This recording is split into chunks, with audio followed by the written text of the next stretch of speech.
we expected a tough game, but we didn't expect them to be so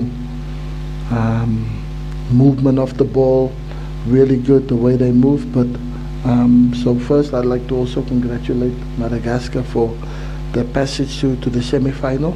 I think, yeah, if you come to Kenya and you can perform in such a stage with the fans that we had was incredible. So yeah, they deserve huge credit for having nerves of steel, you know, in the penalty shootout, because it could have been anyone's game.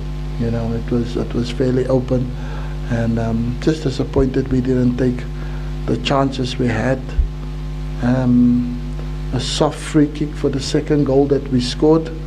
I think the referee was a little bit on the soft side, so it's a men's game, it's physical, it's meant to be physical, but I think it was a slight touch, and he gave a goal, and then afterwards he disallowed the goal because of complaints. But